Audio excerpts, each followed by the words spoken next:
세 명의 변호사와 함께하는 톡 쏘는 정치평론 시사 맛집 이슈 삼합을 하겠습니다. 김필성 변호사 그리고 신유진 변호사 모셨습니다. 어서 오십시오. 네, 안녕하세요. 네, 안녕하세요.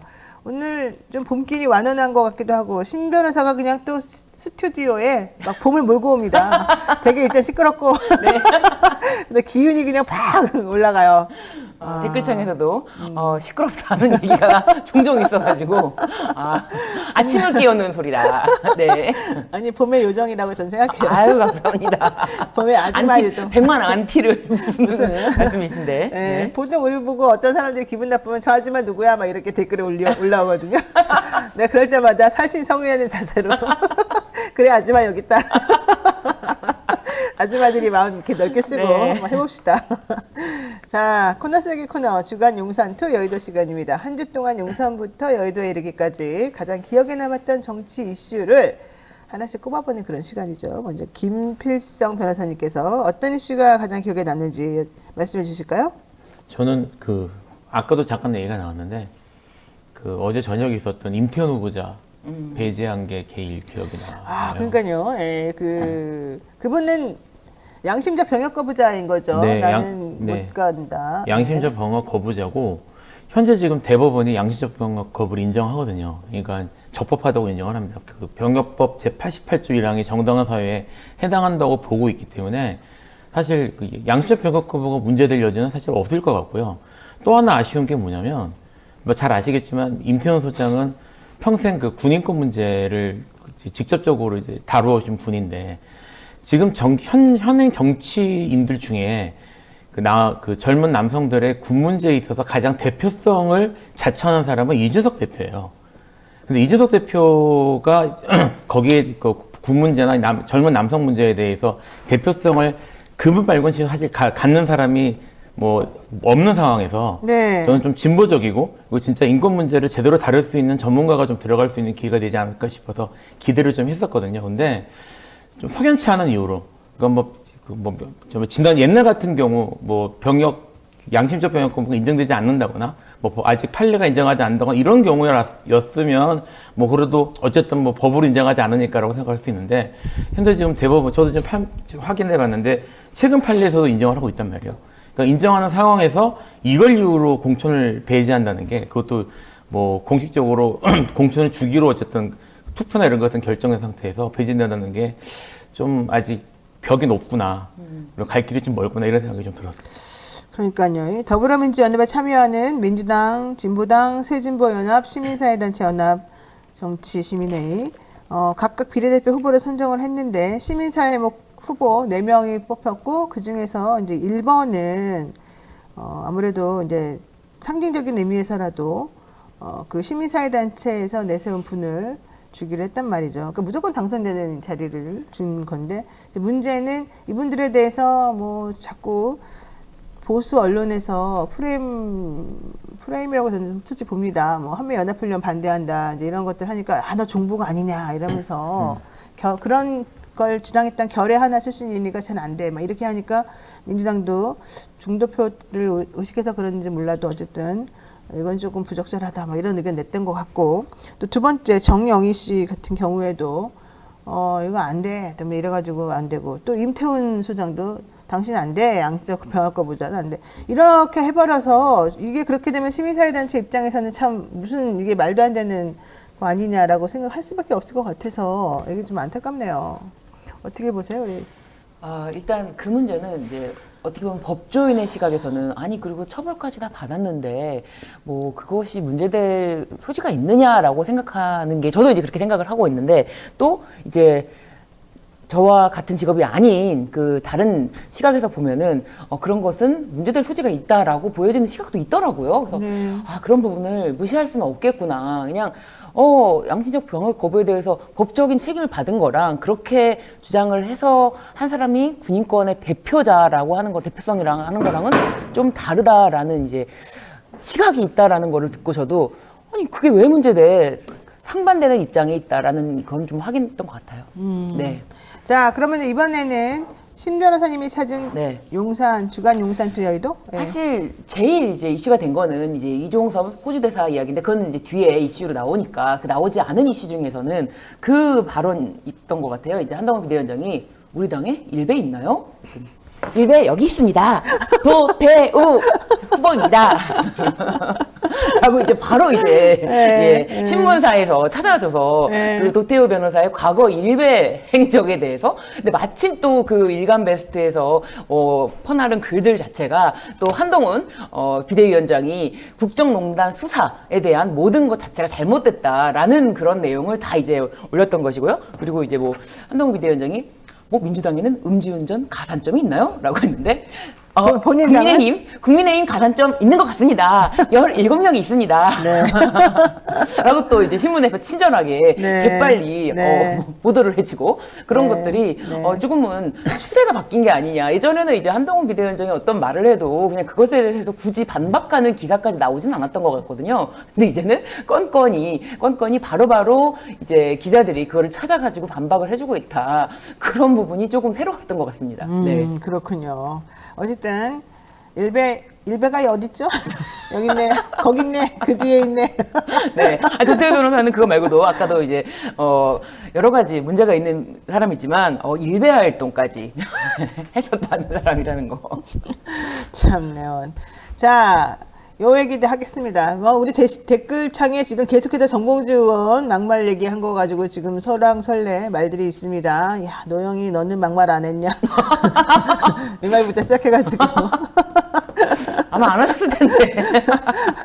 저는 비겁하기 때문에 뭐 막말했더라도 조금 하겠죠. 근데 그걸 말하려는 게 아니라 정봉주 의원이 나쁘다고 말하는 게 아니라 여기서 이제 하는 말은 정봉주 의원처럼 열심히 싸우는 사람한테 왜 그래 이게 이제 이 지지하시는 분들이 좀 섭섭한 지점인 것 같은데 정봉주 의원이 열심히 안 싸웠다 내지는 나쁘다 이런 뜻으로 말을 하는 게 아니라 이제 어쨌든 그 말만 놓고 보면 그 말은 부적절한 건 당연한 거지 않습니까? 그렇기 때문에 그 말을 조심하자라고 얘기를 하는 것이고. 여기에 대해서 정봉주 후보도 마찬가지로 잘못했다, 정중히 사과한다, 이제 이런 말을 했어요. 그러니까 정봉주 민주당 강북을 후보가 과거 DMZ에서 발목 지뢰를 밟는 사람에게 목발을 경품으로 주자, 이게 문제인 겁니다. 경품이라고 하는 것은 무엇을 잘했을 때 상으로 준다는 뜻이 되잖아요. DMZ에 들어가가지고 자기도 뜻하지 않게 지뢰가 터져서 발목을 잃은 사람들의 입장에서 한번 생각해 보면 이런 말이 얼마나 모욕적으로 들리겠습니까? 그러니까 당연히 이제 그런 발언에 대해서는 사과하는 게 맞고 본인도 사과를 했어요. 근데 이제 그거를 다른 당에서 공격의 포인트를 삼는다 그러면 일단은 받아들이고 앞으로는 이런 일 발생하지 않겠다라고 하는 게 맞죠. 근데 저는 이 정봉주 의원의 발언은 뭐 도태우 변호사가 한 그런 말이라든가 아까 말했던 조수연이라고 하는 후보자가 말하는 거하고는 차원이 다르다고 생각해요. 원래 정봉주 의원이 조금 좀 재밌게 하려고 일부러 오버해서 하는 그런 경향들이 있거든요. 그래서 이제 그런 것들에 대해서 좀 조심하자는 취지로 하는 말이고 이 사람이 나쁜 사람이고 이 사람의 가치가 있네 이게 잘못됐다 이걸 말하려는 게 아니에요. 어쨌든 그래서 이제 그런 이 에피소드가 있었었고 그 일 때문에 정봉주 의원도 정중히 사과합니다. 당사자들에게 사과드렸다 이렇게 밝혔다는 거죠. 그렇지만 또 당사자들은 우리는 사과받은 바가 없어요 또 이렇게 말하니까 뭐야 사과했다더니 거짓말이야 또 이제 이렇게 얘기가 되면서 또 이제 시끄러워진 거예요. 그래서 그 논란을 한번 이제 야기했고 이게 자꾸 이제 상대방 측에서는 공개가 포인트가 되니까 거기에 대해서 차라리 그냥 한번 먼저 얘기를 한번 해보자는 뜻이 되는 거죠. 어떻게 보셨습니까, 우리 김필선 변호사님? 뭐 지금 이 발언 자체는 뭐 이렇게 뭐 옹호하거나 할 수 있는 발언은 아니고요. 네. 이게 2017년이면 그 이른바 이제 정치적으로 재기할 가능성이 있는지도 없는 기대할 수 없는 상태에서 방송인으로 주로 사셨을 때인데 뭐 당시에 이제 방송인으로서 방송 뭐 재밌게 하려고 하셨던 게 아닌가 싶긴 합니다만 방송을 재밌게 하려고 한다고 하더라도 적절한 말은 아니었죠. 여기에 대해서는 사과하는 게 맞고 변명의 여지가 없다고 봅니다. 이제 앞으로 잘하는 게 중요할 것 같아요. 지금 뭐 그 말씀하셨던 것처럼 이제 막말 논란이 이분만 터진 게 아니고요. 지금 뭐 이거는 너무 가벼운 게 아니냐 정도의 문제 얘기지만 사실 좀 전에 얘기하셨던 일배 뭐 이런 분들 같은 경우에는 이분이 가치관이 뭔가 이런 것들이 사실 문제일 수 있는 거라 뭐 그런 것들도 지금 국민의 눈높이라고 그러면서 묶어가는데 이거를 같은 수준으로 띄우는 건 적절하지 않은 것 같아요. 그러니까. 전 사실은 그러면 정봉주 민주당 의원에 대해서 한동훈 비대위원장이 뭐라고 이제 예지 능력이 있지 않을까 싶을 정도로 했던 발언이 있어요. 본인이 공적인 임무를 수행하지 않을 때 옛날에 했던 발언들을 하나하나 다 까게 되면 부끄러움 가질 사람은 대부분이다. 이후 잘못을 바로잡고 그 점에 대해서 재발을 방지하는 것이 중요하다. 이것이 한동훈 비대위원장의 말입니다. 이것은 이제 장해찬 후보의 여러 가지 이제 논란 있지 않습니까? 예를 들면 뭐 동물병원을 1층에 있는 동물병원을 폭파시키고 싶다. 뭐 난교 예찬, 뭐 난교를 하는 사람이더라도 뭐 이런 등등의 발언이라든지 네. 그런 여러 가지 발언들에 대해서 이후 잘못을 바로잡고 그 점에 대해서 재발을 방지하는 것이 중요하다라고 한동훈 비대위원장이 말했던 것처럼 정봉주 의원도 네, 재발을 방지하는 것이 중요하다. 그래서 지금 방송을 좀 많이 이제 취소하고 쉬고 있다고 하는데, 방송을 좀 자제하는 거는 매우 좀 효과적이지 않을까 싶습니다. 네. 자, 근데 한편에서는 이런 말도 합니다. 맨날 민주당은 이렇게 도덕적인 척을 해. 그러다 보니까 맨날 할 말도 못하고 제대로 일도 못하는 거 아니야. 국민의힘을 봐봐. 국민의힘에서는 도태우 막말했어도 도태우 잘못된 이상한 말 해도 5.18에 뭐 북한군이 개입했다는 말도 안 되는 거짓말을 늘어놓아도 국민 눈높이다. 그 정도 사과했으면 됐다. 이러고 끝내잖아. 이러면서 또 장해찬 전 최고위원의 그 난교 예찬부터 시작해서 별별 얘기가 다 나와도 사과했잖아요. 미안하다 그랬으면 끝이지 왜 이래요? 라는 말로 끝낸다는 걸 보면 네. 민주당 너무 호들갑스럽게 더 이렇게 정말 한 50의 잘못을 저질렀는데 100 잘못 저지른 저 사람들보다 더 바보같이 이렇게 숨어 들어가는 거 아니냐. 뭐 이런 또 이 지지자들이나 이 당의 이 사람들의 이야기들이 좀 있더라고요. 그럼요. 아니 진짜 민주당은 좀 그런 게 있는 것 같아요. 이제 뭐 TV조선이나 조선일보에서 세게 비판하면 비판할수록 그 논란이 확산되면 확산될수록 이제 바로 조금의 어떤 그 변명의 여지도 주지 않고 그리고 민주당 내부라든지 아니면 지도부에서 그런 것에 대해서 이렇게 한동훈 비대위원처럼 전면적으로 실드를 친다거나 네. 이런 건 일체 없고 네. 이제 좀 거리를 두는 항상 그런 모습이 있지 않았습니까? 네. 그래서 이제 그런 부분에 대해서 지지자들은 답답함이 있는 것 같아요. 아니 조금만 공격해 오면은 바로 너무나 가차없이 이렇게 쳐내는 것이 그렇죠. 민주당이냐? 아 이런 거 너무 심하지 않냐? 그러면 TV조선에서 공천하는 거 아니냐? 조선일보에서 공천하는 거 아니냐? 공천 다 결정할 수 있겠다. 그렇죠. 이제 그런 입장 때문에 지지자들은 매우 답답하다. 그런 심정도 좀 이해를 했으면 좋겠다. 그 말은 또 맞아요. 왜냐면 너무 그 지적이 옳은 것도 있겠지만 사실 그 지적이 너무 심한 것도 있고 일부러 지적하는 것도 있거든요. 니네 한번 당해봐라 이렇게. 네.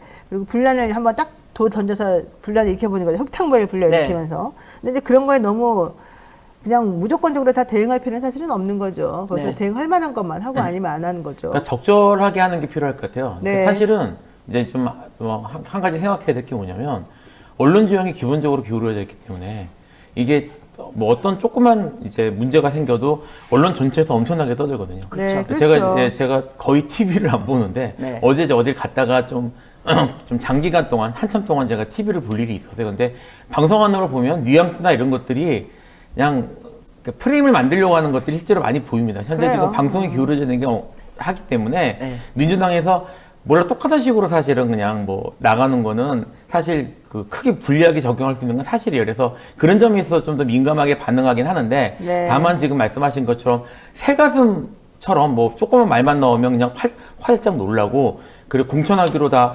절차나 이런 걸 거쳐가지고 적법하게 이루어진 것들에 대해서 뭐 이렇게 번복한다든지 이런 모습들은 좀 적절하지 않은 것 같아요. 네. 더 나쁜 게 전 이거 같아요. 도태우도 문제지만 조수현 후보 대전 서구갑 과거 광복절 직후에 조선보다 일제강점기에 더 살기 좋았을지 모른다. 이러면서 또 제주 사담 사건 폐매하기도 하고 도대체가 이런 나는 근데 이분들은 정말 일관적인 것 같아요. 이런 종류의 가치관이나 사고방식은 그렇습니다. 이게 정말 이거는 그냥 단순히 재밌게 한번 방송을 웃겨보려고 오바해가지고 만들어낸 그런 막말하고는 완전 차원이 다른 거거든요. 그렇죠. 왜 이런 사람들이 이런 생각 가지게 됐을까? 이 사람들은 일본 사람들일까요? 왜 이러죠? 그러니까요. 도대체 납득할 네. 수가 없는 거예요. 네. 친일 공천 아니냐 이 정도로 된 그러니까요. 인물이 세 분 있습니다. 조수현 후보뿐만 아니라 성일종, 성일종, 네, 정승현 그쵸? 후보, 성일종 네. 후보, 정승현 후보가 있는데 이 조수현 후보는 뭐 대한제국 백성들이 슬퍼했을까요? 뭐 이런 그러니까, 얘기까지 막 슬퍼했을까요? 미쳤나봐요. 조선 진짜. 일제 강점기 훨씬 더 살기 좋았을 것이다. 더 좋았을 거라는 거예요.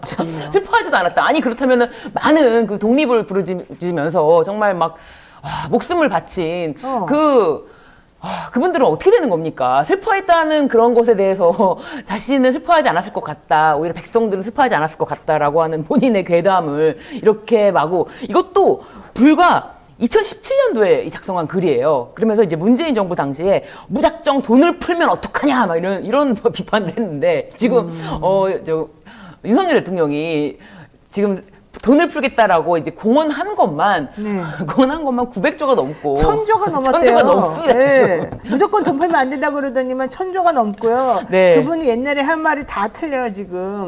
옛날에 물가를 못 잡는 무능한 정부 어쩌죠 그러더니 지금 우리가 사과를 못 먹는다니까요. 파가 5,000원이 넘는다니까요. 네. 시장을 못 간다니까요. 그러면서 그때 윤석열 대통령은 문재인 정부는 물가도 못 잡으면서 물가가 오르면 그때서야 뭔가 대책을 내놓는다 이래요. 그래서 내가 봤어요. 윤석열 정부 때 그러면 물가가 얼마나 올랐느냐? 그 이후에 대책이 있냐? 대책도 없어요, 여기는. 대책이 없어요. 대책이 없어요. 네. 그래서 예지 능력이 있는 건지 윤석열 후보 당시에 그 못 사는 사람들은 부정식품이라도 불량식품이라도 좀 먹어야 할 수 있는 거 아니냐 그런 얘기가 떠올라요.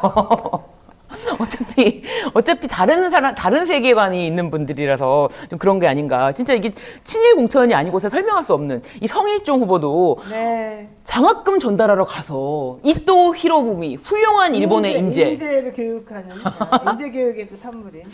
정승현 후보 반일 감정은 피해 의식이다. 이게 아니 진짜 어떻게 반일 감정이 피해의식입니까? 그러니까. 명백한 역사인데. 정말 이 사람들은 이상해요, 진짜. 이런 분들이 국회의원이 돼서 국회에 들어간다는 것이 도저히 납득할 수 없는 것 같아요. 국민 정서로서는. 태영호 씨도 뭐 국회의원 열심히 했는데 왜 이래요? 네? 사실 뭐 뿌리가 좀 깊죠. 특히 이제 국민의힘 같은 경우에는 지금 그 소환 안 되고 있는데 네. 사실 이쪽으로 유명하셨던 분은 나경원 그쵸? 그렇죠. 전 나경원 의원이 네, 2004년도에 찾아보니까 일본 자위대 50주년 기념정서를 서울에서 했거든요. 그럼 왜 우리나라에서? 우리나라에서는 제 기분 나쁘네. 여기에 참석하신 일이 참석했죠. 있어서 문제가 됐었고, 그다음 2019년에 반민특위로 인해서 국민이 분열 냈다 뭐 이런 말도 하셨던 분이라 사실은 이쪽으로는 계속 논란이 있었던 분인데, 그러니까 뭐 제가 이제 나경원 의원만 그런 게 아니라 말씀하신 것으로 계속 이런 분들이 계속 꾸준하게 공천을 받고 그런 분들이 많이 나오는 걸 봐서는 뭐 사실 제 개인적인 사견이라는 걸 전제로 말씀드립니다만 이게 공천 기준인가? 라는 생각이 들 정도로 사실은 일관된 이런 모습을 보여서 뭐 사실 이게 물론 뭐 이유는 알 수가 없지만 제가 이제 마음에 제가 좀 걱정스러운 것 중에 하나는 사실 그 과거를 떨치고 미래로 가자는 건 지금 국민의힘 쪽에서 얘기를 하고 있는데요.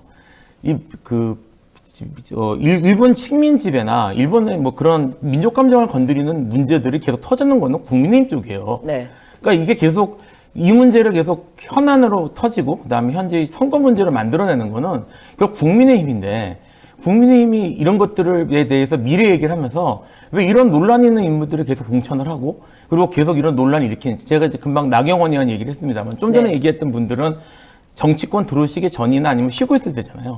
근데 2004년 같은 경우에 나경원 의원이 초선 때고요. 그렇죠. 2019년 때도 한참 활동하실 때란 말이에요. 그러니까 정치인으로 활동하면서도 이런 모습들을 보이는 분들이 계속 있다는 것 자체가 이 문제에 대해서 국민의힘이 갖고 있는 생각이 뭔지 철학이 뭔지를 좀 제대로 밝히고 이런 게 좀 필요한 게 아닌가 싶어도 한덕수 총리도 천황 폐하의 생일에 참석하면서 뭐 그거는 뭐 자기가 굉장히 영광스러운 것처럼 이야기를 하기 때문에 이게 지금 친일 사관이 있으면 한동훈 위원장식의 어떤 발언을 빌자면 친일 사관이 있다면 가산점이 있는 건가요?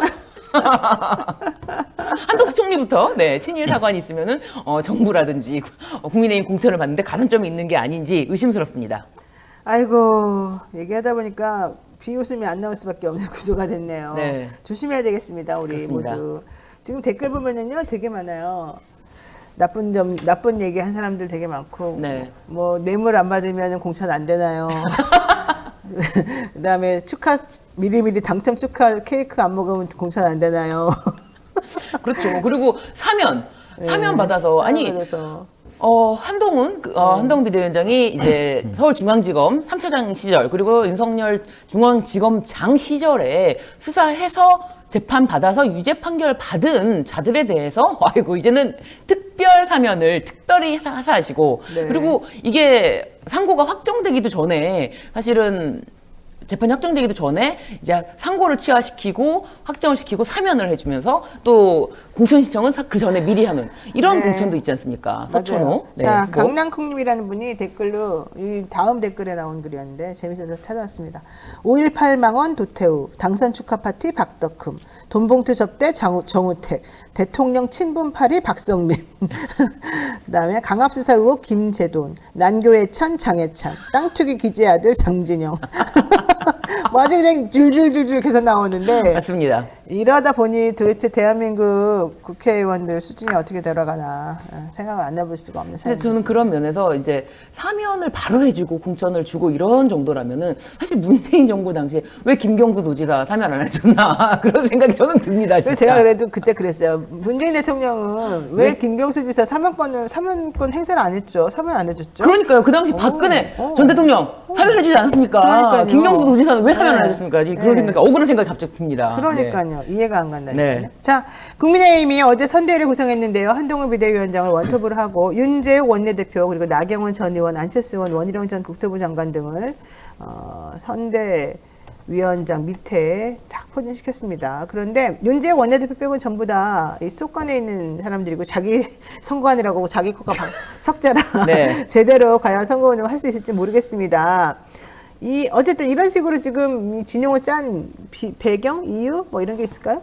뭐 트렌드가 아닐까 싶습니다. 트렌드? 사실은요, 지금 이제 국민의힘이 지금 어제 선대를 했지만 그 직전에 했던 민주당 같은 경우도 상임 선대위원장 3명에 선거 선대위원장 이름 가진 분만 7분이에요. 근데 이제 내용을 보면은 이런저런 부분에 이렇게 서로 이제 서로 상징성을 갖고 있는 부분에서 담당을 맡겨가면서 이렇게 했거든요. 그게 이제 지금 아무래도 선거 자체가 좀 다원화되는, 그러니까 이제 통일된 목소리나 뭐 이렇게 단일 대우보다는 여러 계층들의 목소리를 이렇게 반영하는 게 좀 트렌드로 좀 가고 있는 것 같고, 그리고 또 워낙 이것저것 이슈들이 치열하니까 여기에 대해서 전문화된 그런 이미지를 사람들 내세우면서 좀 그렇게 각 분야에서 이렇게 서로 경쟁하는 그런 모습을 만들려고 하는 게 아닌가 생각이 들었는데, 지금 국민의힘 같은 경우에서도 어쩌다 국민의힘도 총력을 다해서 지금 싸워야 되는 상황이니까 한동훈 위원장 그러니까 개인의 얼굴만으로는 좀 밀고 나가는 게 좀 한계가 있다는 생각을 한 것 같고요. 그래서 좀 중력감 있는 인사들이 한동훈 위원장을 백업하는 식으로 그런 식으로 접근하려고 하는 게 아닌가 이런 생각이 좀 들었어요. 왜냐면 한동훈 비대위원장이 그동안에 했던 전략은 조용한 공천에서 김건희 특검법을 이제 무산시키는 건 그렇죠. 성공했단 말이에요. 그리고 또 하나는 이재명 대표를 계속 공격하면서 다른 정책은 하나도 없어. 그냥 이재명이 말하면 거기에 아니라 그러고 비아냥거리고 비웃고 이런 식으로 해서 그냥 이재명만 오로지 1대1로 딱 밀착 마크를 했었잖아요. 네. 그러고 나니까 이제 한계가 온 거지. 더 이상 뭘 하겠어요. 비대위원장이면 좀 전체적으로 큰 그림을 그리고 이 상황을 조금 정리를 해줘야 되는데 네. 오로지 이재명 대표만 쫓아다니면서 그 말 한마디에 막 반응하고 대응하고 이거밖에 없으니 네. 이래가지고 무슨 확장력이 있을 것이며 본인 사진 찍기 바빠가지고 전체적으로 다른 사람들이 어떻게 돌아가는지 모르는데 이게 과연 되겠느냐 이제 이런 얘기였단 말이에요. 게다가 맞습니다.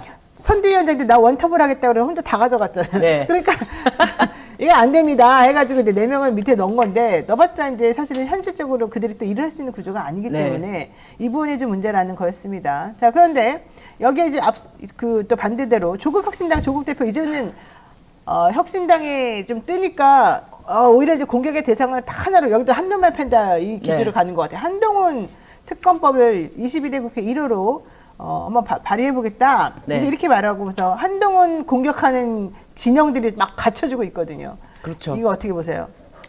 근데 이 한동훈 특검법에 대해서는 사실은 저는 솔직히 좀 속이 후련할 정도였어요. 아, 그래요? 예, 왜요? 왜냐하면 한동훈 비대위원장이 법무부 장관 시절에 나왔던 이제 여러 가지 이야기들, 예를 들면 이야기들 중에는 뭐 딸 논문 관련해서 그 당시에도 검증을 많이 했는데 봉사활동이라든지 논문 관련이라든지 논문을 중학생 때부터 논문 아니다 에세이다라고 하는데 그 논문 맞다. 서울대 교수들도 그 문제는 더 심각하다. 아니 이 논문이라고 이 6, 7편을 했는데 그게 뭐 중학생 때부터 쓴 거냐 에세이라고 했지만 논문이 맞다라고까지 이야기를 했고 그런 부분에 대해서도 검증은커녕 사실 언론에서도 그냥 한 꼭지 정도 다루고 그냥 넘어가고 그런 것들 그리고 봉사활동이 분명히 아직 봉사활동을 가기 전이었는데도 이미 다 사인이 돼 있었어요. 그걸 MBC에서 또 단독으로 보도를 하고 취재를 하고 보도를 했는데 뭐 그런 거라든지 석연치 않은 부분들이 굉장히 많았는데 제대로 다루지 못했던 부분 고발 사주 관련해서도 제대로 다루지 못했던 부분이 있지 않습니까? 그리고 또 한 가지가 징계 소송. 윤석열 대통령 징계 소송에서 아니 1심에서 버젓이 승소했던 사건을 아니 그 재판 과정에서 어떤 것이 징계 사유인지를 다 알고 온 국민이 다 알게 됐는데 그거를 또 어떻게 그렇게 야물딱지게 패소를 했는지 이 부분이 석연치 않은 부분이 있지 않습니까?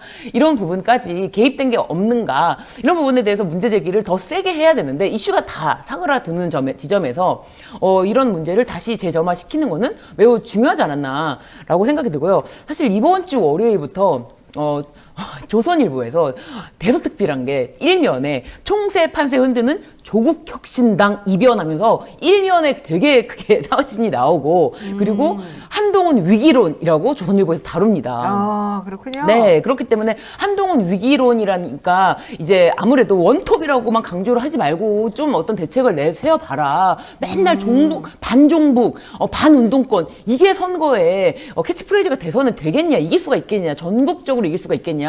네. 조선일보에서는 그리고 이제 계속 뭐 한국갤럽도 그렇고 대통령 지지율 올라갔다, 뭐 국민의힘 지지율 올라갔다 이렇게 보도를 했는데 그 지역구별로 몇 군데를 찍어서 전국적으로 몇 군데를 찍어서 조사를 해봤더니 민주당 지지율이 너무 높게 나와서 위기론이다. 그리고 이 포위망 한동훈을 둘러싸고 모두 반윤정서로 포위하고 있는 그런 사진까지 올리면서 아 지금 심각하다. 정신 차려라. 똑바로 해라. 지금 이렇게 할 때가 아니다. 라고 좀 경고 메시지를 주니까 이제 다른 의원들까지 쭉 이렇게 다른 전 의원도 있고 이제 의원도 있고 네 이렇게 쭉 내세우는 모습을 그렸는데 이제 그 중에서도 유효타를 날리는 것이 조국혁신당이 아닌가. 그래서 총선의 판세를 완전히 뒤흔드는 그래서 예를 들면은 아까 이제 민주당 더불어민주연합에 대해서 인물로 보고 사실은 비례대표는 인물로 보고 한 명 한 명 뽑을 수가 없는 거잖아요. 근데 인물로 쭉 세웠을 때 내가 이 인물이 난지 아니면 조국혁신당의 인물이 나에게 좀 맞는지 그거를 좀 선택할 수 있는 그런 구도를 만들어 나가는 게 아닌가. 그래서 미디어토마토에서 발표한 여론조사에서도 조국혁신당이 24%가 넘어가지고 많이 나왔어요, 진짜. 2위를 했습니다. 2위를 당당하게. 했어요. 민주당을 눌렀어요. 네, 그래서 네. 더불어민주연합을 눌렀습니다. 그래서 그런 부분에 대해서도 확실히 구도는 흔들리고 있다. 그 흔들리는 기저에는 지금 한동훈 비대위원장의 위기론 이런 것들은 확실히 지금 다 느끼고 있다. 그런 지점이 아닌가 싶습니다. 그렇군요. 조국 대표가 비례대표로 출마 선언을 했는데 몇 번 가야 된다고 보십니까? 몇 번 가야 된다는 게 아니라 조국 혁신당이고요. 네. 본인이 참 처음부터 이거 시작할 때부터 저기 비례대표 나올 것처럼 얘기를 했거든요. 거의 가장 앞선 번이 나오지 않을까 싶은 생각은 2번? 들어요.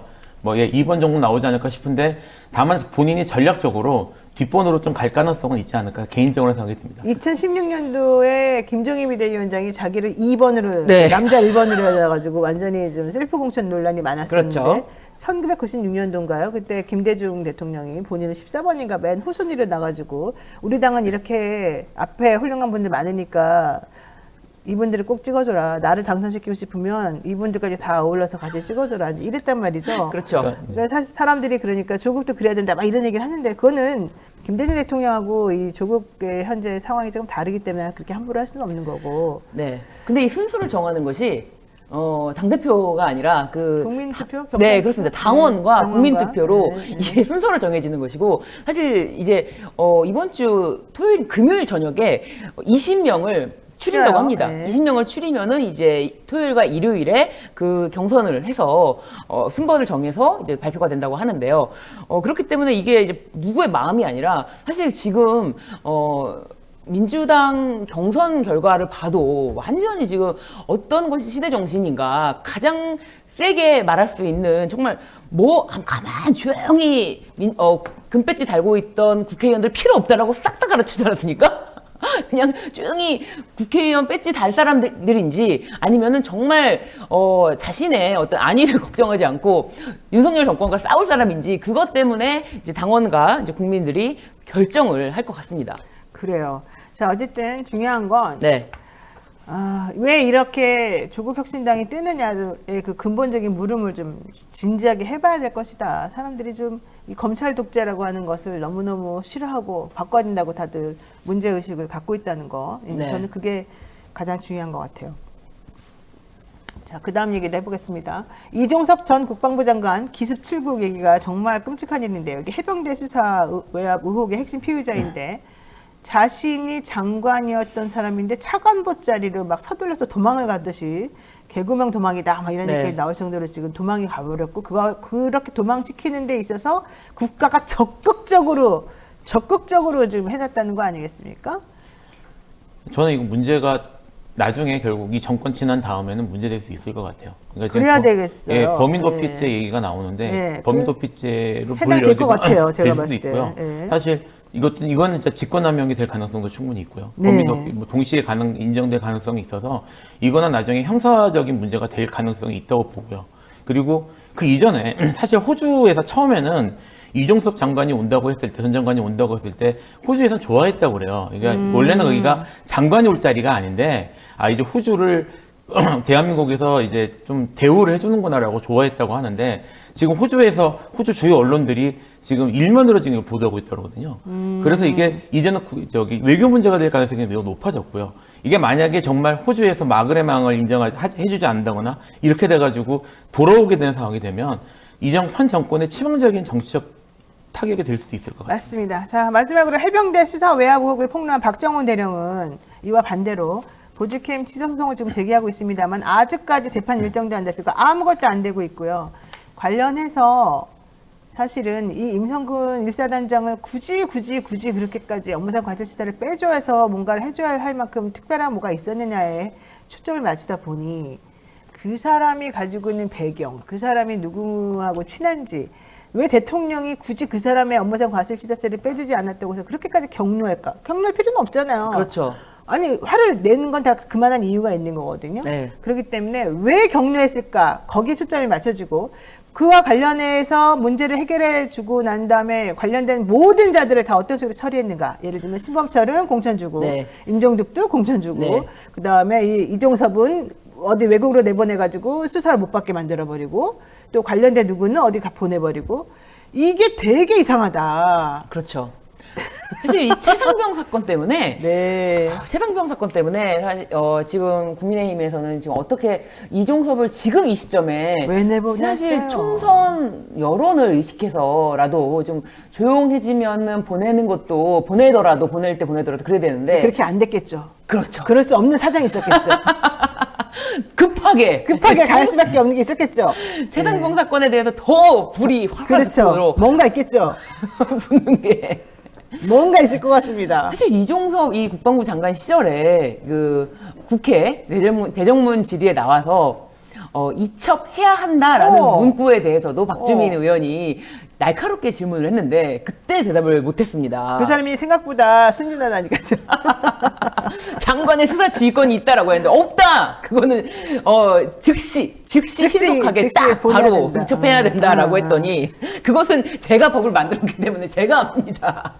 그렇게 이제 반박을 당하면서 거의 그냥 보보보보 하는 그런 모습을 또 보여줬기 때문에. 네. 자, 저는 감히 이 최상병 사건, 이종섭 해외 도피 사건 분명히 총선에 영향을 미칠 거라고 보고요. 이게 총선 이후 정가를 흔들어댈 수 있는 하나의 커다란 변수가 될 거라고 생각합니다. 지금이라도 단속 잘하고 정리 다시 하는 게 필요할 것 같습니다. 오늘 여기까지 말씀드려야 될 것 같습니다. 두 분 고맙습니다. 감사합니다.